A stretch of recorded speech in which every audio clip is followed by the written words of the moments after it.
Jakarta, tahun pertama. Perempuan, kau pasti tahu sakitnya cinta yang tak terkatakan. Cinta yang hanya mampu didekap dalam bungkam. Kata orang, bahkan dia berbicara. Tapi menurutku, hal itu tidak berlaku dalam cinta. Sebab cinta harus diekspresikan dan pantang dibawa diam. Sebab cinta harusnya dinyatakan, lalu dibuktikan dengan sikap. Begitulah seharusnya cinta. Tapi aku memang tidak punya pilihan. Maafkan.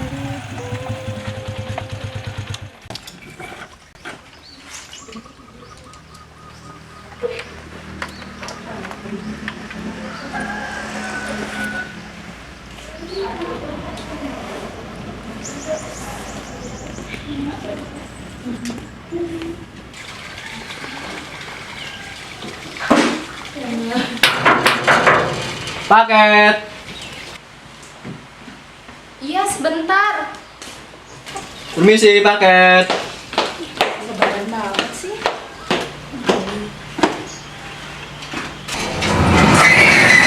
Oke, Mas. Wah, nggak tahu ya Mbak, nggak ada nama alamatnya. Yakin tujuannya ke sini? Iya bener Mbak, tujuannya ke sini kok. Nih. Jalan Kebon Kosong nomor 10 Gang Sirandi. Oh iya, bener sih alamatnya di sini. Tapi kok nggak ada nama penerimanya ya? Wah, saya nggak tahu ya Mbak, ya saya kan cuma di Sungai Tertok ya. Ya udah deh, mungkin kali aja buat temen saya. Iya Mbak. Makasih ya, Mas. Iya Mbak, sama-sama Mbak. Mari Mbak.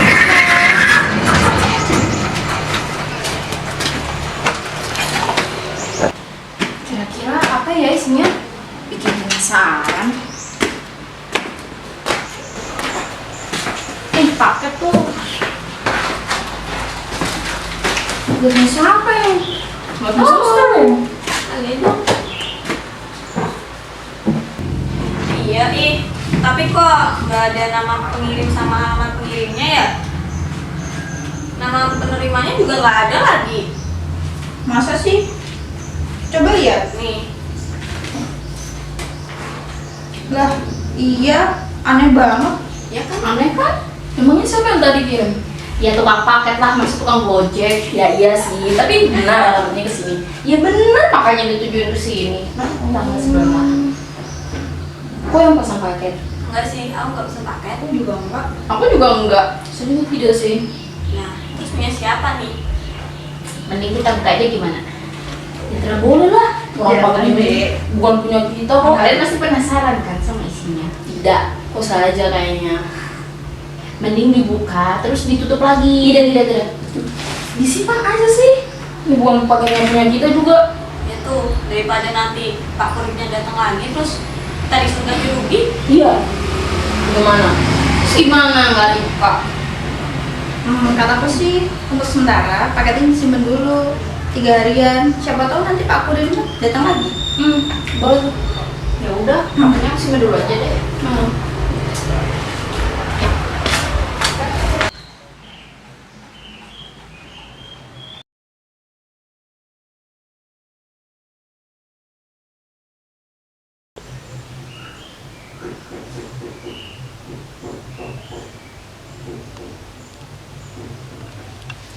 Seharusnya kemarin mereka setuju nggak sih buat buka paketnya bersama? Kan siapa tahu ada nama di dalamnya. Tapi Frida terus sih bilang kalau misalkan paket dan amplop ini tuh buat aku. Buka nggak ya? Nggak ada salahnya juga sih dibuka. Buka aja deh.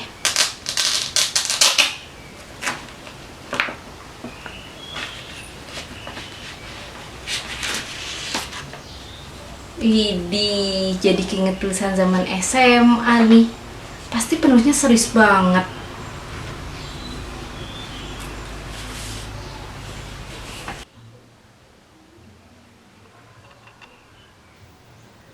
Jakarta, tahun kedua. Perempuan. Hari-hariku adalah penantian. Perasaan gelisah yang kupikir tidak mungkin ada, kini menjadi rutinitas yang harus kuhadapi. Dulu, aku memang menghindar dari perasaan itu. Jatuh cinta, untuk apa? Aku hanya orang miskin yang harus menyelesaikan sekolah dan seabrek tanggung jawab. Sebab emak, salah satu perempuan yang kuhormati, telah lama ditinggal mati oleh ayah. Aku tumbuh menjadi lelaki, sendiri. Hidup bagiku merupakan perjuangan keras tanpa batas. Tak jarang aku merasa seperti kapal yang berjalan tanpa rasi bintang. Terapung-apung, sesekali membentur karang, dan harus berbalik arah. Namun,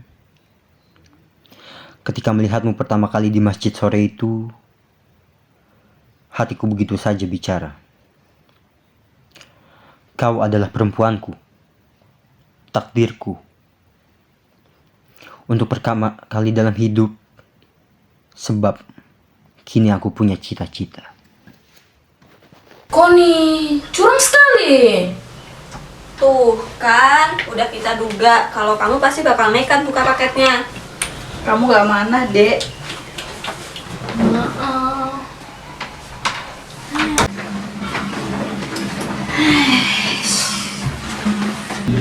Ini deh, kenapa dibuka sih suratnya? Tahu tuh. Ya maaf. Tapi aku tuh nggak bisa nunggu lebih lama lagi. Ya walaupun baru kemarin sih nyampainya. Aku punya firasat kalau paket ini dan apapun itu buat aku. Kira sekali. Iya tuh. Atas dasar apa coba? Kalau firasat doang mah ya orang lain bisa. Iya. Ya namanya juga firasat gimana. Tapi coba kalian pikir, kan kesini cuma ada kita berempat. Yang pastinya ini bingkisan sama amplop tuh ditujukan buat kita berempat. Ya belum tentu Iya. kan. Siapa tahu kan salah alamat. Orang namanya aja nggak ada.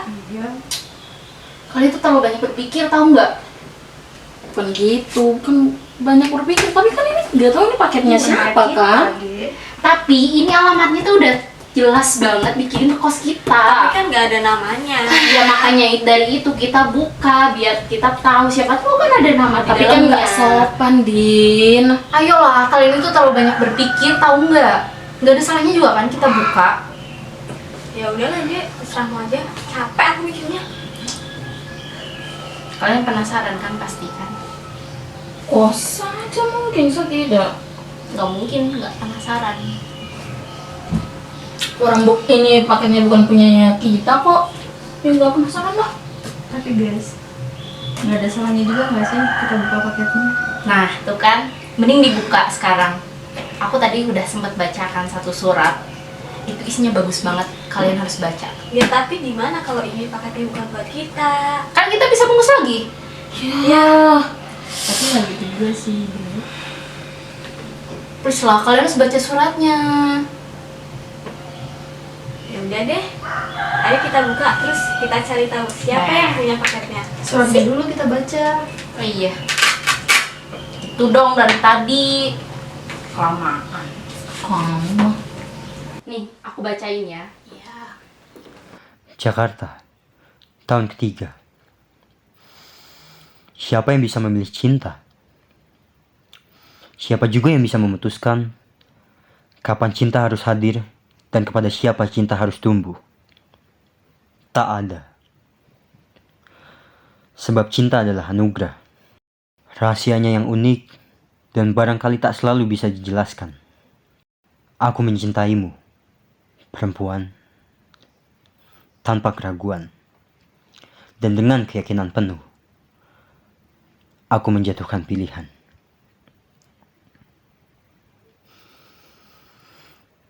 Dan aku bukan lelaki yang gampang menentukan pilihan atau mengubah pilihan yang telah kubuat. Aku adalah lelaki yang memilih dan sekaligus menerima risiko atas pilihan yang kubuat. Tak ada kata mundur. Mereka bilang mustahil, Barangkali ada benarnya. Tapi bukankah Tuhan adalah tempat bagi semua kemustahilan?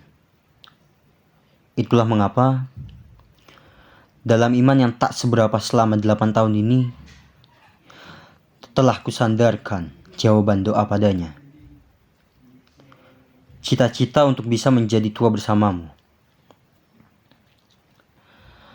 Adapun penantian panjang yang kulalui, biarlah menjadi bagian sejarah, betapapun sakitnya dan membuatku tersiksa. Memandangmu dalam realita memang perih. Luka di atas luka, tersiram oleh luka. Aku penasaran, apa sih yang sebetulnya terjadi? Kenapa mereka nggak bisa bersatu?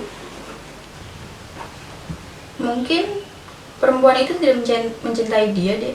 Terus? Tapi laki-laki itu sudah memilih dan menunggu perempuan itu untuk mencintainya. Iya. Mungkin juga laki itu mencintai perempuan yang sudah menikah. Astaga. Makanya dia mustahil. Bodoh banget. Tapi kenapa cintanya itu dibiarkan terus menumbuh gitu loh sampai dalam banget? Dipertahanin lagi. Aneh. Ya sih ya. Tapi kalian sadar nggak kalau cerita kayak gini tuh nggak di sinetron doang, Iya sih, betul. dan di kalimat-kalimat pecisan yang ada di buku itu loh. Aku nggak paham kenapa kertas-kertas ini tuh nggak diposkan sebelumnya. Iya sih. Sampai banyak kayak gini lagi. Ya siapa tahu kan penulisnya belum kepikiran. Ya harusnya kepikiran lah. Udah banyak banget. Siapa tahu buat dirinya sendiri. Iya Biarin sih, bisa aja. aja. Banyak sih. Jakarta, tahun keempat. Aku melihatmu hari ini. Indah seperti biasa. Kau mengenakan rok bermotif dan blus. Warna yang menjadi favoritmu. 11 tahun berlalu, perempuan. Kau tetap satu-satunya perempuan yang membuatku sabar dan rajin berdoa. Waktu memang telah berlalu sangat cepat, tanpa bisa dicegah. Harus kuakui, itu sama sekali tidak mengurangi keindahan perempuanku. Satu wajah daun sirih yang hitam manis, tawa ceriamu, dan sorot mata keibuan. Ketika di tempat-tempat lain, ketulusan telah menguap dan sulit ditemukan. Aku pun sedang datang kepadamu. Sebab pada wajah sederhana namun indah milikmu, ku nikmati ketulusan melimpah. Maka dalam diam harapanku jahit, suatu hari aku akan di sisimu saat matahari terbit. Jakarta, tahun kelima. Perempuan. Semoga kau bisa melihat perubahan yang telah kubuat dalam hidup. Beberapa cerpen telah kutulis. Sebagian ada yang telah dibukukan. Terima kasih telah menjadi sumber inspirasi abadiku. Semoga engkau tidak keberatan. Selalu kutulis inisial namamu di setiap tulisan. Dengan cara itu, aku berusaha terus bersamamu. Menjaga cita-cita juga kesetiaan. Aku tidak menyalahkan jika tak ada yang percaya bagaimana aku sebagai lelaki yang memiliki kebutuhan bisa tetap sendiri dan tidak tergoda macam-macam. Kesalahan mereka adalah mengira aku sendiri. Mereka tidak memahami wajahmu yang menyampaku setiap pagi. Mereka tidak melihat fotomu yang terselip di dompetku. Meski lu sudah berukuran sangat kecil, maafkan, aku mau ngambil tanpa meminta. Tapi foto itu telah membuatku banyak energi. Mereka juga tidak tahu sosokmu yang terlukis di dalam hati dan tak pernah pudar. Meski sudah belasan tahun berlalu. Dari jauh, kulihat engkau bahagia dengan kehidupanmu. Itu membuatku senang. Meski di satu sisi menorehkan luka. Bukankah cinta harus bahagia atas kebahagiaan yang dicintai? Dan tidak membiarkan dirusak ego semata.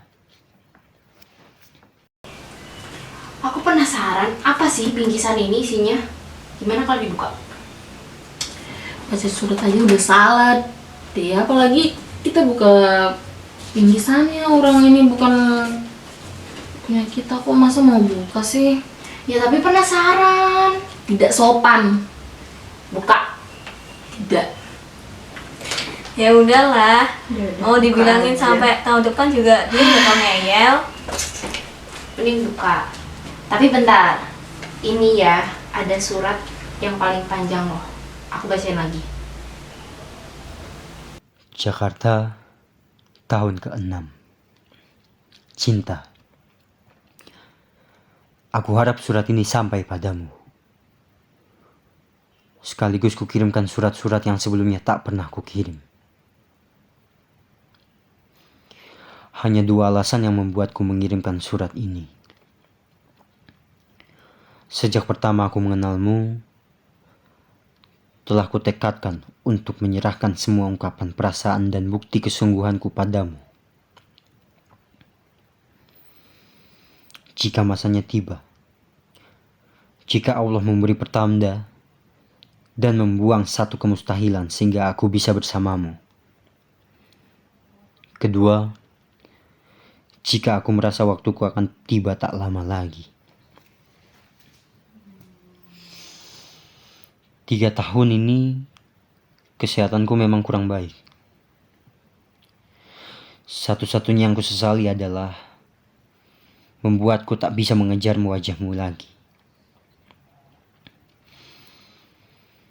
Hal yang dulu selalu kulakukan, memandangmu dari jauh,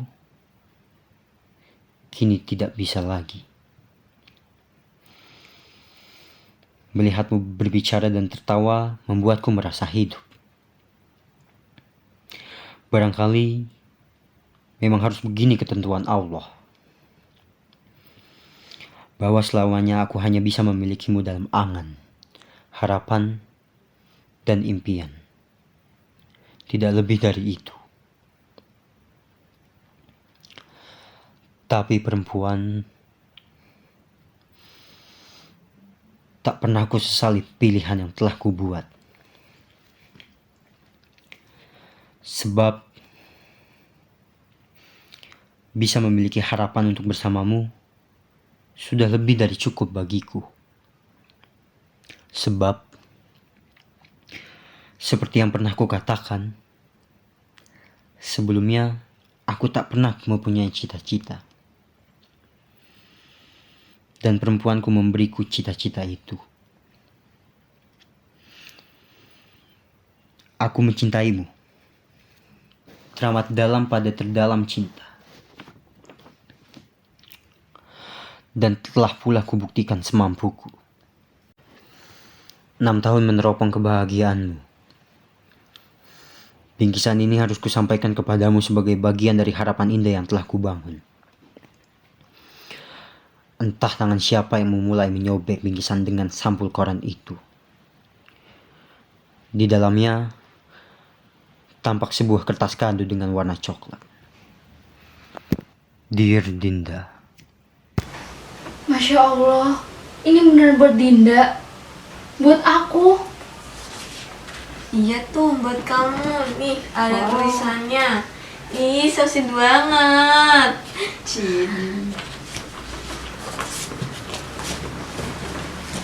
apa? Coba. Wow.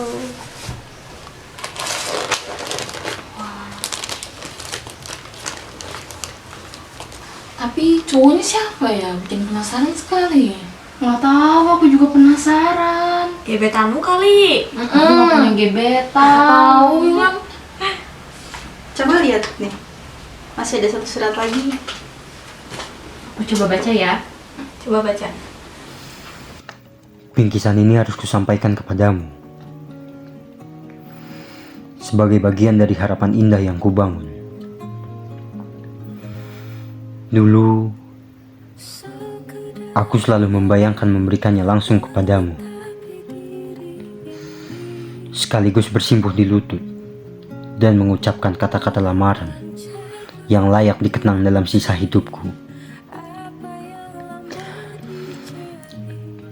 Melamarmu dalam suasana suci, ketika mencintaiku tidak lagi menjadi halangan bagimu. 6 tahun mencintaimu dalam diam. Sebentar lagi mungkin waktuku habis, tapi tak pernah ku sesali hari ketika aku melihatmu di teras masjid. Terima kasih Tuhan atas cinta yang sekali kau beri ini. Tatanda Wawan. Ini kamu, Wan. Teman SMP.